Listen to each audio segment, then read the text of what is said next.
Hello दोस्तों, आप सभी का स्वागत है आपके अपने यूट्यूब चैनल इंग्लिश मस्ती पर। आज हम आपको बताने जा रहे हैं कि बीएड की फ़ाइल कैसे बनाई जाती है। सब्जेक्ट है हिंदी। सबसे पहले आप अभ्यास पाठ योजना संख्या डालेंगे, जो भी आपका नंबर हो उसको आप डालेंगे। उसके बाद महाविद्यालय का नाम डालेंगे और उसका एड्रेस डालेंगे जैसा कि हमने डाला है। उसके बाद हम एक छोटा सा कॉलम बनाएंगे, उसमें हम 5 नाम लिखेंगे जैसा कि लिखा गया है फाइल में हमारी। दिनांक, कक्षा, विषय, अवधि और कालांश। दिनांक के सामने डेट डालेंगे, उसके बाद क्लास, विषय, अवधि, कालांश जो भी हो। हमारी अवधि होती है 30 मिनट की, उसको आप डालेंगे। कालांश फर्स्ट सेकंड जो भी आपको डालना है उसको आप डाल सकते हैं। उसके बाद हम प्रकरण डालेंगे। प्रकरण हमारा है अलंकार। आप दूसरा कुछ बनाएंगे तो आप उसको भी डाल सकते हैं। इसमें हमने जो बनाया है वो है अलंकार। उसके बाद आगे की हेडिंग होगी सामान्य उद्देश्य। सामान्य उद्देश्य में सबसे पहले हम लिखेंगे छात्रों में हिंदी भाषा के प्रति रुचि जागृत करना। दूसरा, बच्चों को कल्पना शक्ति का अवसर प्रदान करना। तीसरा होगा बच्चों के द्वारा मातृभाषा का विकास करना, भाषा ज्ञान को अच्छे से समझना। उसके आगे विशिष्ट उद्देश्य होगा, दूसरी हेडिंग। छात्र हिंदी भाषा के अंतर्गत अलंकार का अध्ययन करेंगे। अलंकार के माध्यम से छात्र काव्य की शोभा को बढ़ाना सीखेंगे। उसके बाद हम आगे की हेडिंग डालेंगे सहायक सामग्री। जो हम प्रयोग करते हैं उसी को हम सहायक सामग्री में लेते हैं, जैसे चाक, डस्टर, श्यामपट्ट, चार्ट। और उसके बाद शिक्षण विधि होगी। हमारी शिक्षण विधि है प्रश्नोत्तर विधि, व्याख्यान विधि और प्रदर्शन विधि। उसके बाद आगे की हेडिंग होगी पूर्व ज्ञान। छात्र अलंकार के बारे में सामान्य जानकारी रखते हैं।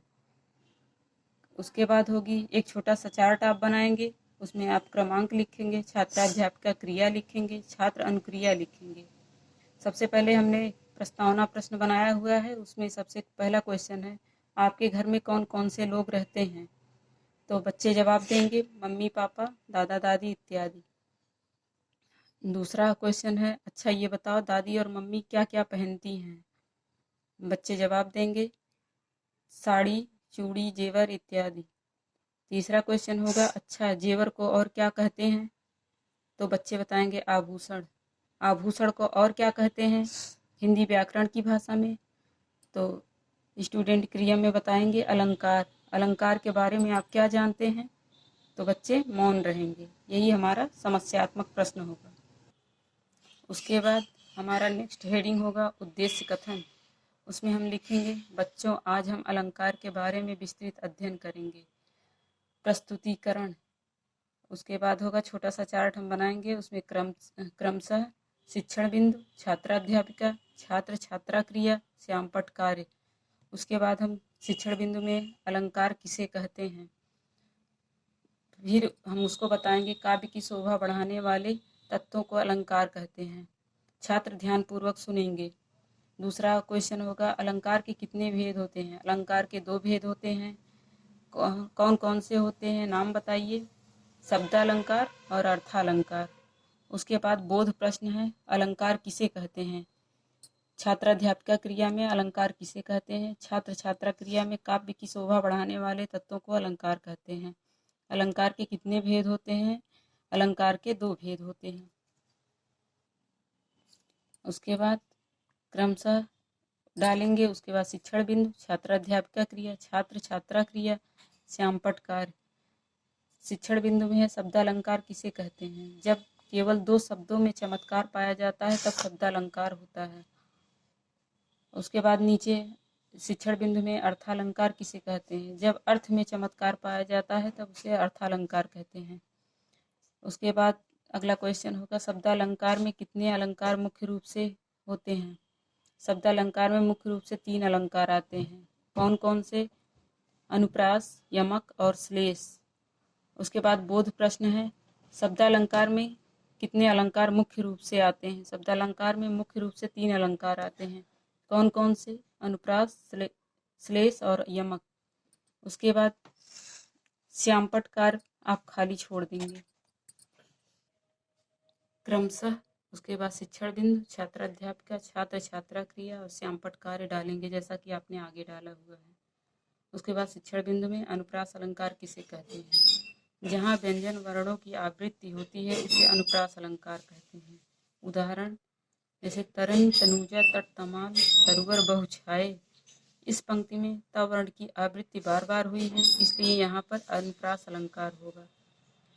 उसके बाद दूसरा उदाहरण है चारु चंद्र की चंचल किरणें खेल रही हैं जलथल में। उसके बाद आप शिक्षण बिंदु में बोध प्रश्न लिखेंगे। छात्राध्यापिका क्रिया में अनुप्रास अलंकार किसे कहते हैं। जहाँ पर व्यंजन वर्णों की आवृत्ति बार बार होती है उसे अनुप्रास अलंकार कहते हैं। श्यामपट कार्य में आप डालेंगे तरन तनुजा तर तमाल तरुवर बहुछाए के सामने, वहाँ पर आप लिखेंगे इस उदाहरण में 5 बार त वर्णों की आवृत्ति हुई है। और चारुचंद्र की चंचल किरणें खेल रही हैं जलथल में, इसके सामने आप श्यामपट कार्य में डालेंगे इसमें 3 बार च वर्णों की आवृत्ति हुई है।